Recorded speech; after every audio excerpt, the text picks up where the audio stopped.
What's going on YouTube? Darksword255 here, where the numbers may be randomly generated, but the content itself is not. And we are jumping into another account takeover. Guys, if you saw my previous video where I worked on his Hydra team, we are now doing the all-powerful working on the Chimera team. Relics are such an important power boost for your account. You want to be able to farm the highest level, guys, of Chimera that you can. And with this team, it's relatively free to play. I say that in quotes, obviously. My friend's account is not very developed at all, guys. So we're gonna go ahead, we're gonna jump into the team, we're gonna jump into the builds, why I built them a certain way, and some different ways that you can also achieve this level of damage and be able to even hit these higher levels of Chimera. Now, like I said, guys, this is a pretty free-to-play friendly team. You don't need a lot of crazy champions. Almost every one of the champions other than 2 champions you can get for free. So let's go ahead, guys, and let's go ahead and jump into it. To become part of my team, click the link in the description right now to get Elenaril for free, as well as 3 more amazing epic champions as you level up. Here's how you do it. Log out of Plarium Play on your PC and uninstall it. Click the link in the description, register with a brand new email, launch raid, and complete the tutorial. Go to your inbox and claim your first champion. Don't miss out on this chance to get a free Elenaril along with 3 epics as you progress through raid. Click on my link right now and let's get started. Alrighty, guys, so this is a test of the team before I do brutal with this new team that I've been working on.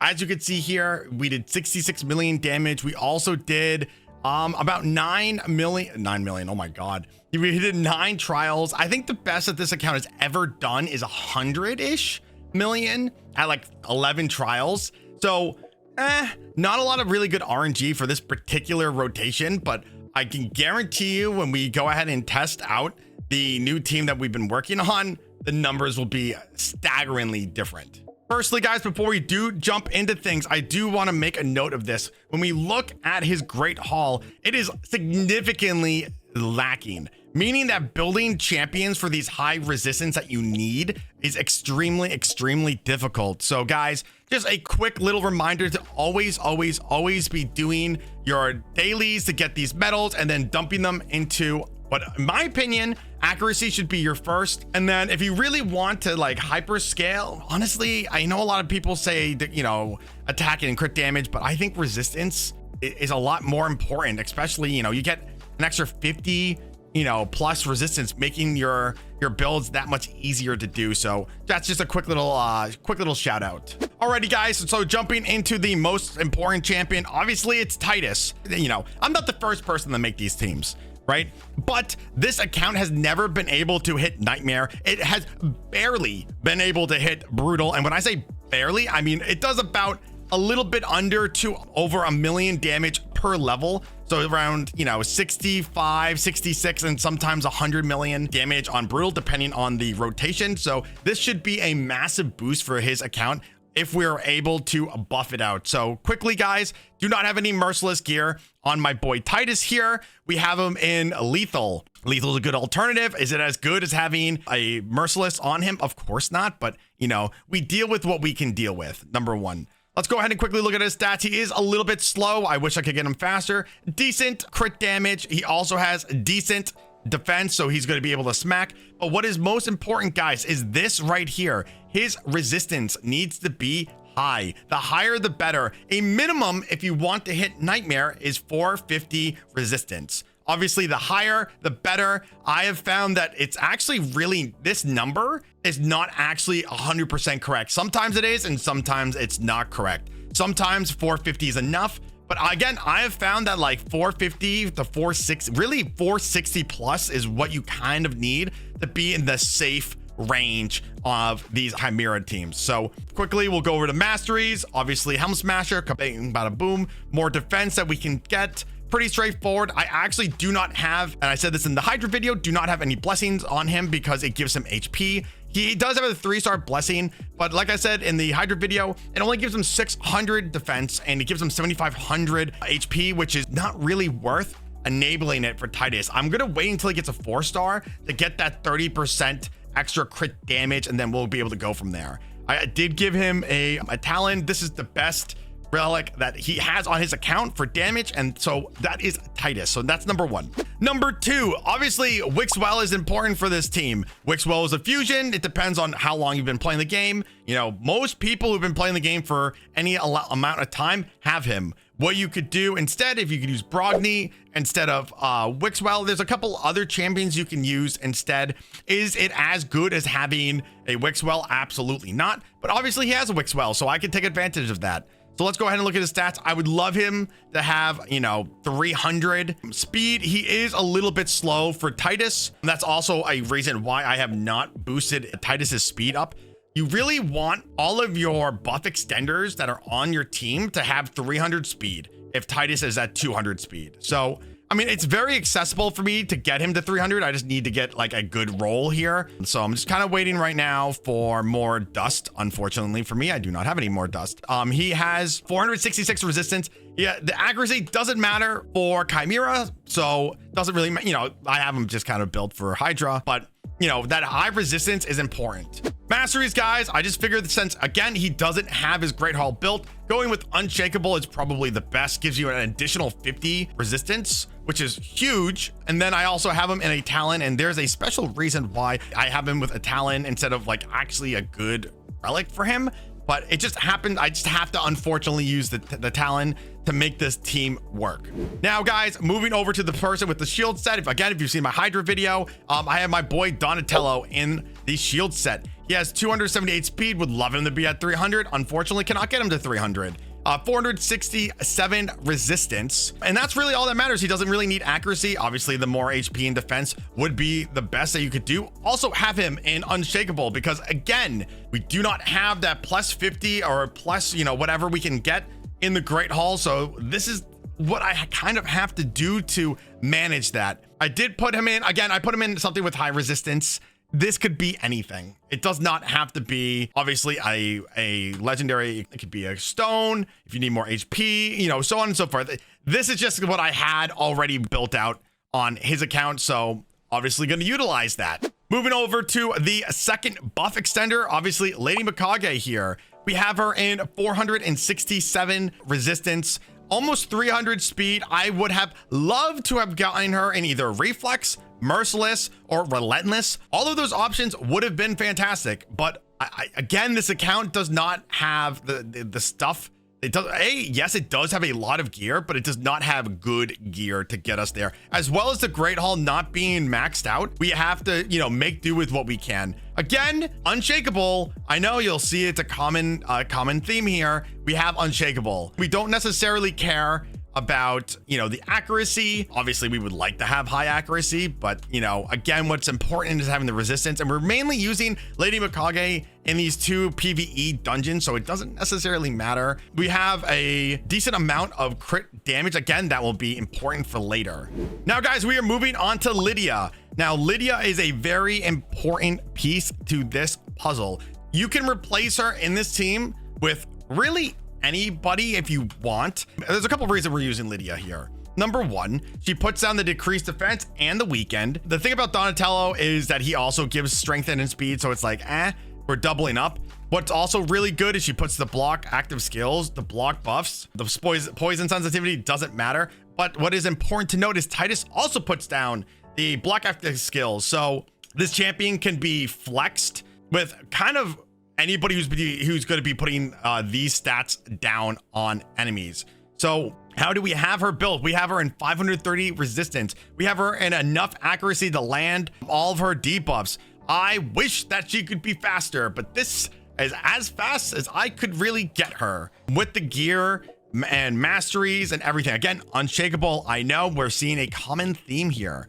Now, I did put her in a Gilded Dragonstone because she does, you know, we need the more resistance, and also she does take a lot of damage. We want her to be as tanky as possible, high HP and high defense. Not as important, obviously, you know, as like some other stats, but like having those two stats are very, very important for one of the trials. Now, guys, as we note here, she has the lowest crit damage, and that is super important, which I will go through when I go through the full setup of the team. Really important that she has the least amount of crit damage. All right, everybody, so that is how I have everybody built right now for the team. Let's go ahead and jump into how I have the team set up.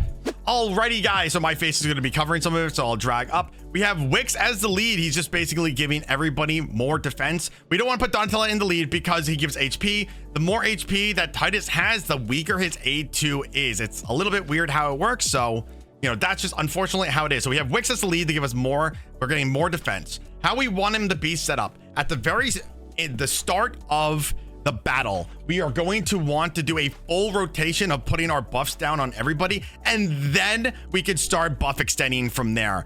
Very easy to have Wix geared out. We want him to be prioritizing his buff extending throughout the rest of the stages. Now, again, we want it just to open up with this. We want the shield to be put down. This is what's super important as well, guys. So again, we want him to start off with the strengthen and heal. It's just bonus stats that we're putting down on everybody, and the more stats, the more buffs that we have, Wix is going to be extending that shield even more. So the more buffs that we can put down early, the better.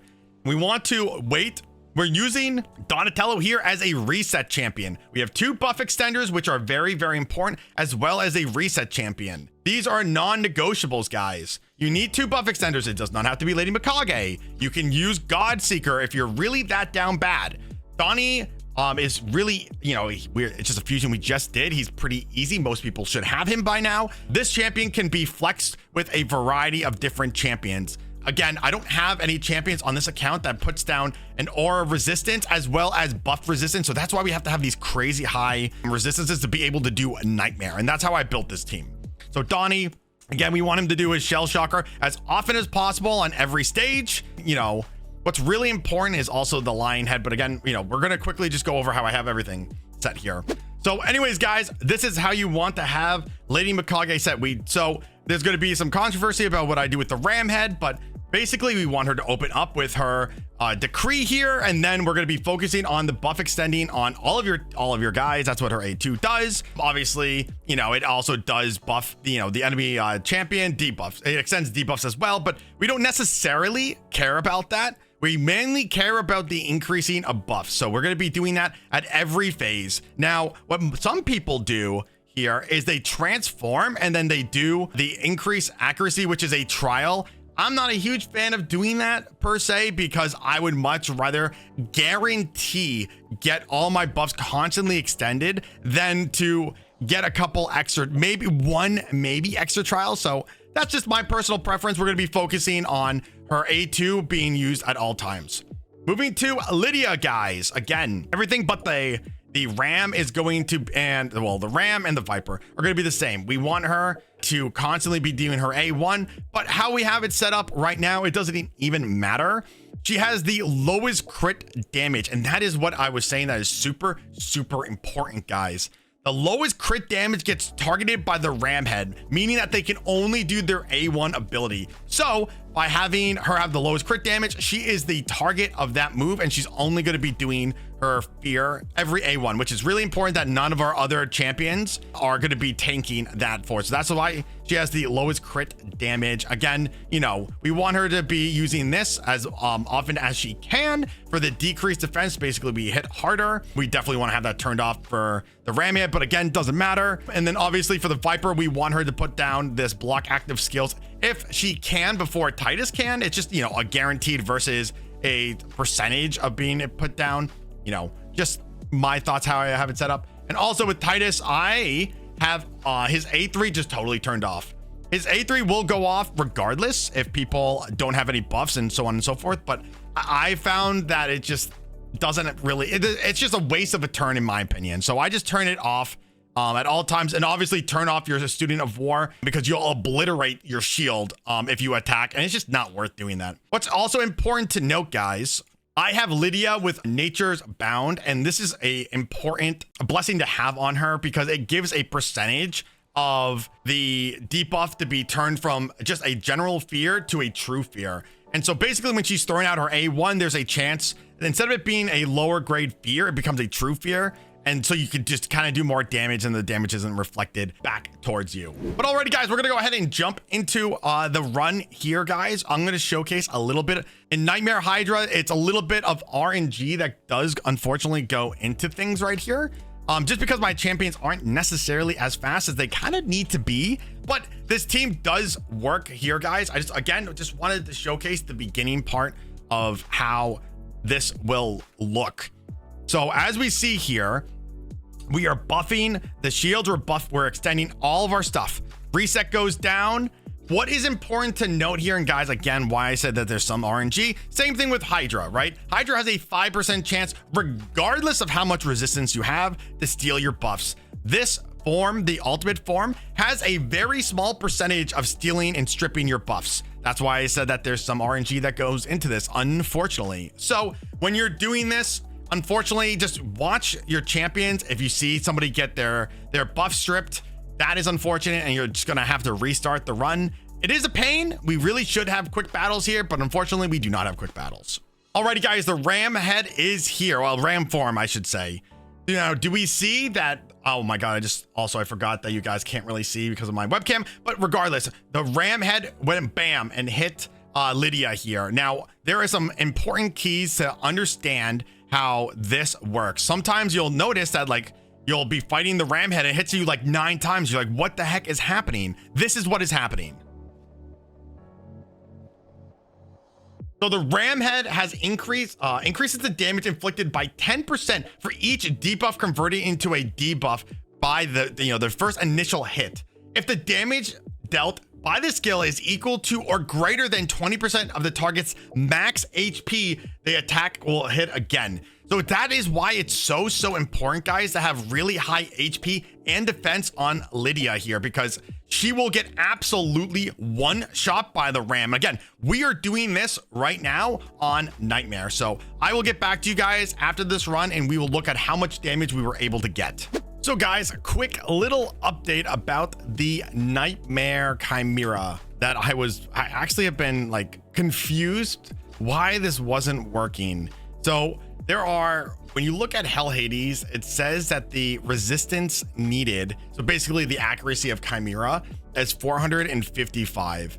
Now, just from me playing the game itself, I've just known that that's not true and that the trials have different accuracies. And I was kind of confused why I was getting absolutely slaughtered in Nightmare on my friend Joe's account here, aka Y Fletch, and I have discovered the reason after doing some research. So I looked at Hell Hades. They have a stage tool, and I'm gonna put up a screenshot basically here of us, well, not us, but like me looking at the stats needed for Chimera for Nightmare, and you need 555 resistance just for the ram form, and that's really where I was struggling, like just absolutely really struggling. I mean, my guys were getting stunned on repeat and then just dying. I don't know. His account can definitely do it. Like, we have everything set up to do Nightmare, and honestly, the highest damage I was able to get was like 100 million damage on Nightmare Chimera on his account. I mean, a lot of people died. I mean, obviously I don't have a reviver, and I just, just to see if I can even do it. Like, it does work, but 555 resistance is ridiculous. And you can do that, when he puts more into his Great Hall, into resistance, he will have plenty. If he gets his things up to, level 7, that's an extra 50. He'll be good. He's right on the cusp. So, I wanted to kind of show that this account can do it. He can almost hit Nightmare, hitting Brutal. Really was happy with the results there. I mean, like, it was a huge improvement for the account. I mean, for right now, until he's able to like just farm more Great Hall points, that's kind of the point, the stasis of the account. And again, I didn't even know this. I learned it doing this video about this tool and really the true stats that you really need for Chimera. I don't really think I've seen anybody talk about this. So hopefully you guys find this useful. I know this is a little bit weird, leaving the video kind of like unfinished, but at least he's able to finally hit Brutal. And we'll check back before I end the video. I'll pop up the damage for hard. Alrighty, guys, so we were able to get 5 trials done. We did 288 million damage, about 1 billion clash points. We're absolutely going to take that. And I don't know if I think I did a little bit of an oopsie and did not show how much damage he did to Brutal. So brutal, we did about 200 million damage. So if you guys remember, he did 66 million damage. So we have added so much more damage to this account. This is a monumental upgrade. I mean, he was able to add a ton. First of all, getting this every week is awesome as well. I mean, we're getting absolutely slaughtered in this particular, instance here, but we're going to be adding about 2 billion, because it hasn't counted the key I just did, 2-ish billion points to this. Really excited. When he gets that clan haul up, he should be able to hit Nightmare. Really excited for him to get to that point. I hope this video was insightful, guys. If you have not already followed and subscribed to the channel, make sure to do that, and I'll see everybody in the next one.